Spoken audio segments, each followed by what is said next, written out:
Bonjour les amis, bienvenue sur ma chaîne des histoires du soir. Aujourd'hui, je vais vous raconter l'histoire de Bernard et Bianca au pays des kangourous. Petit souci d'impression, obligé de retourner le livre et c'est parti. Il se passe quelque chose d'étrange ce matin dans la brousse australienne. Cody, un jeune garçon, zigzague à toute vitesse entre les arbres et bondit par-dessus les rochers. Vite, vite, il y a urgence, car Falou le kangourou a fait retentir le signal d'alarme des animaux. Qui a été pris cette fois-ci demande Cody, tout essoufflé en arrivant près de son ami. Grimpe, je t'expliquerai en route. Le garçon se hisse sur le dos du kangourou, et la course reprend aussitôt.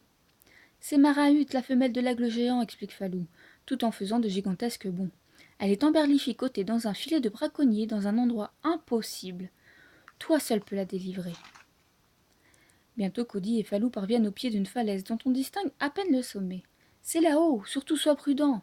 Ne t'en fais pas, j'y arriverai. En quelques minutes, Cody atteint le bord de la falaise et découvre Marahut, impressionnante malgré le filet qui l'enserre. Paniquée, elle pousse des cris perçants. Sritch, sritch. Allons,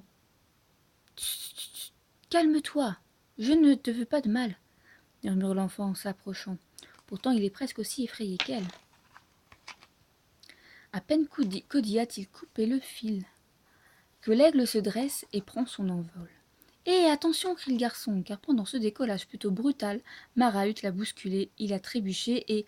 Au secours, Marahut! Il bascule droit dans le précipice. Heureusement, Marahut vient le recueillir. Doucement, et l'emporte sur ses ailes géantes. De mémoire d'oiseau, c'est bien la première fois qu'un petit garçon voyage à dos d'aigle. Plus vite, plus haut, s'amuse Cody. Et l'aigle lui obéit. Looping, piqué, grand 8, Marahut ne refuse rien à son nouvel ami.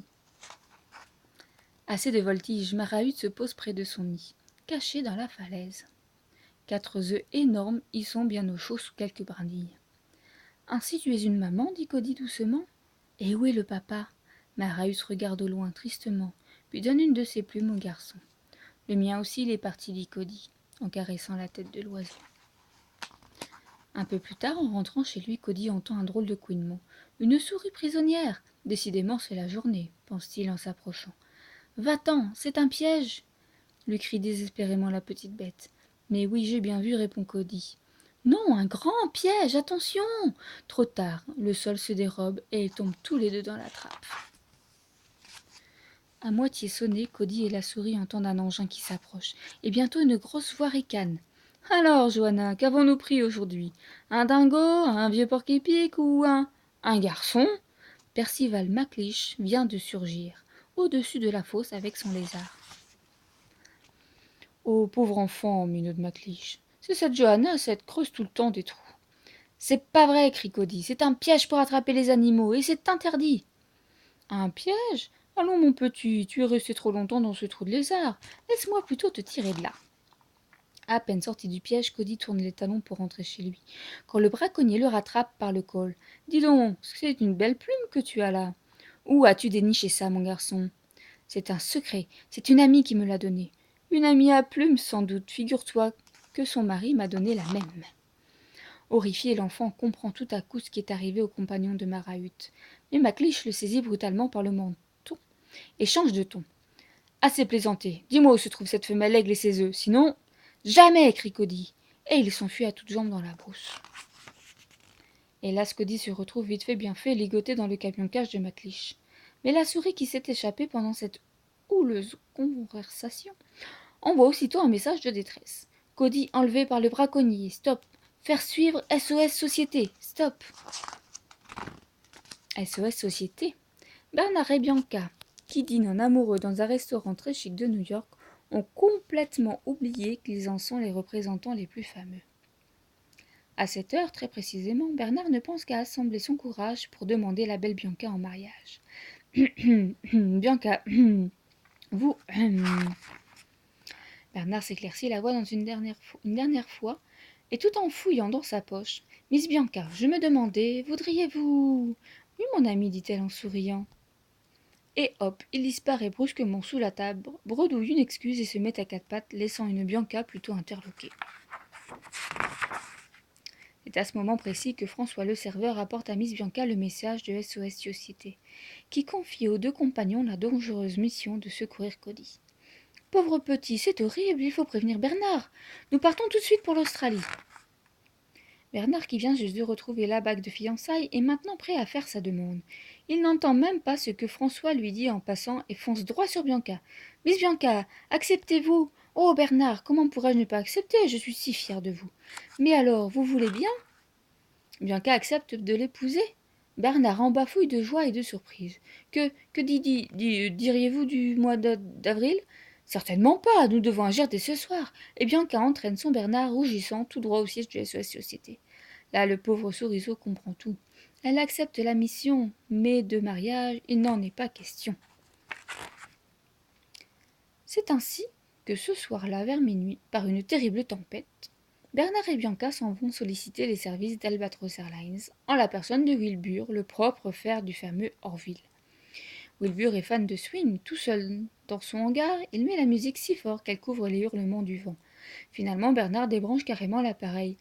« Excusez-nous de vous déranger, mais vous devez nous emmener en Australie cette nuit. » En Australie, à minuit, les souris ne manquent pas de culot.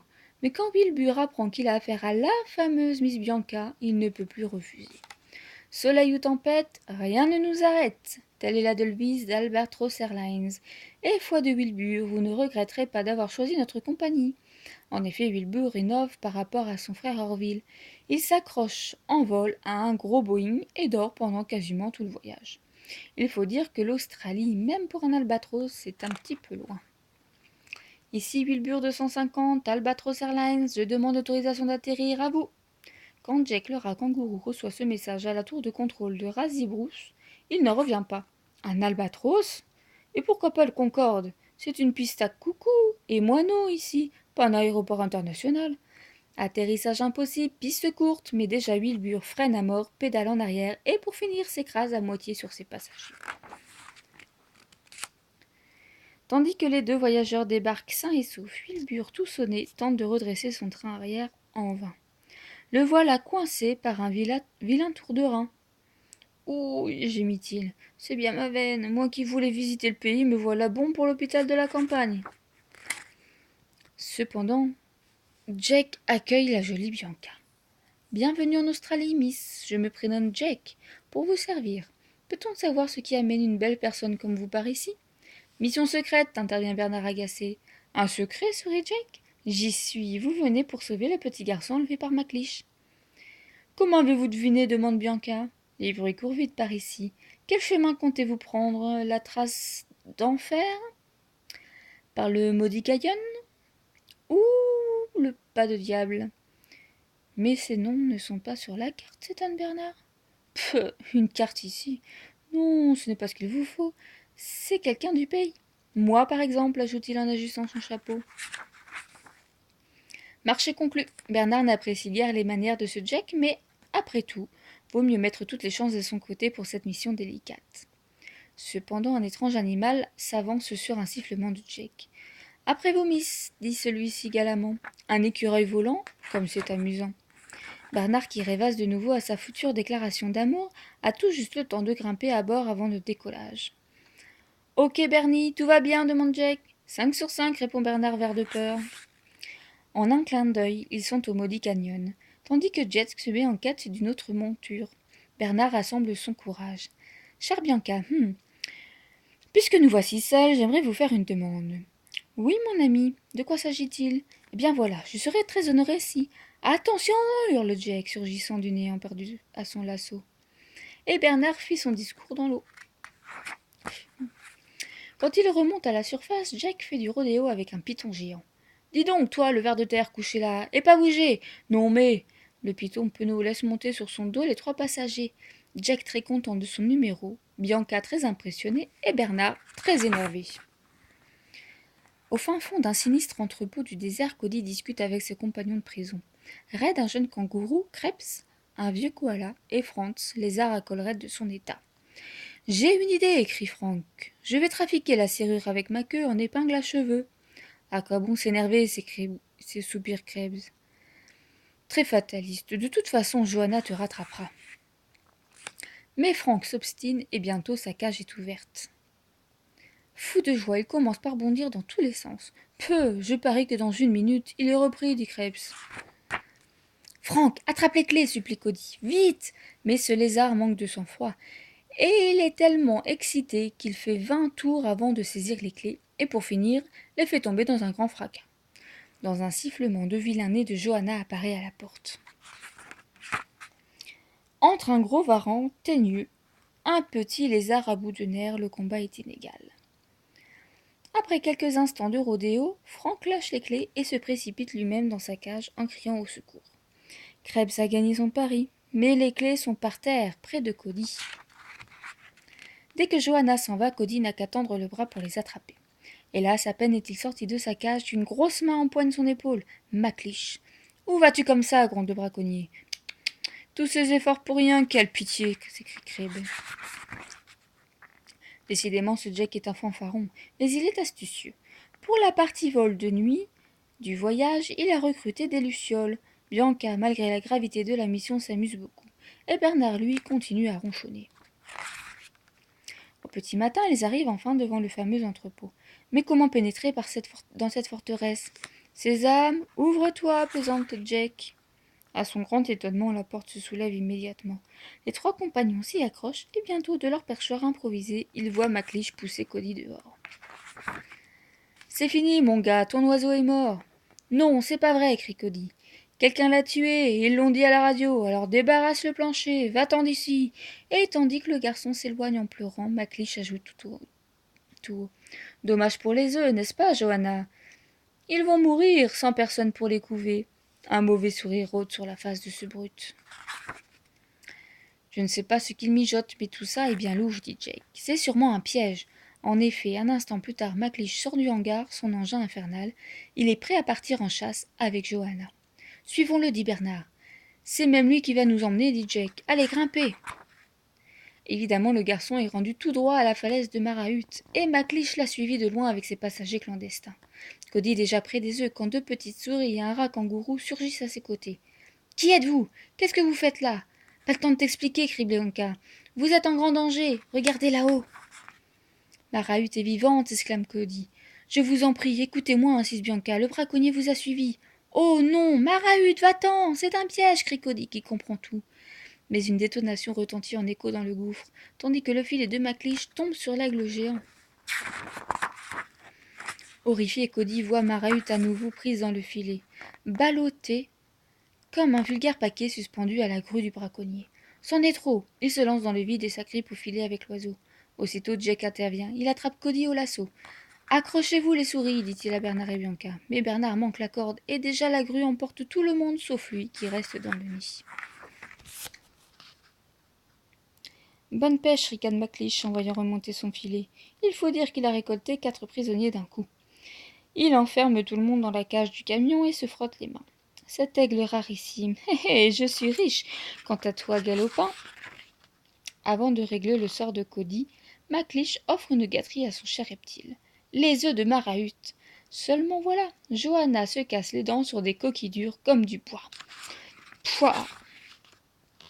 Dès qu'elle est partie, Bernard sort de sa cachette avec les vrais œufs.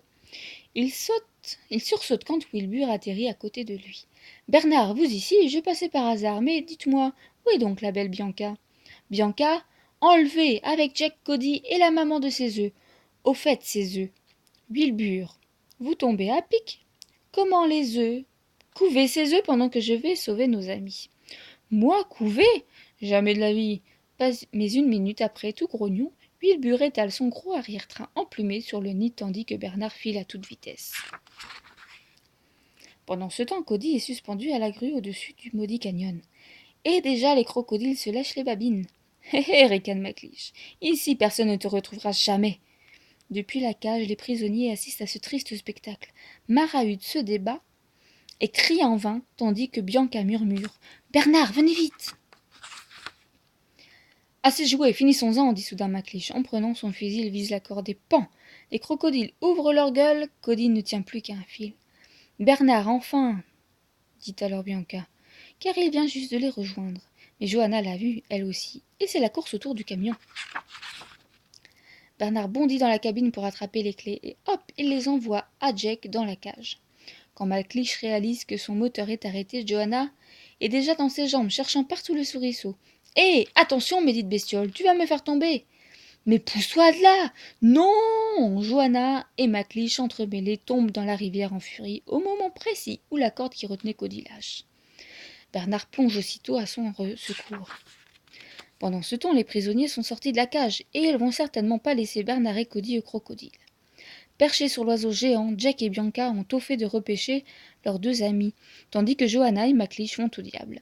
Ouf, c'est fini. Mais Bernard a encore quelque chose à faire. À peine essoré, il prend la main de Bianca. Et, sans une hésitation, il lui dit tout de go. Miss Bianca, voulez-vous m'épouser? Oh, cher Bernard, j'ai bien cru que vous ne me le demanderiez jamais.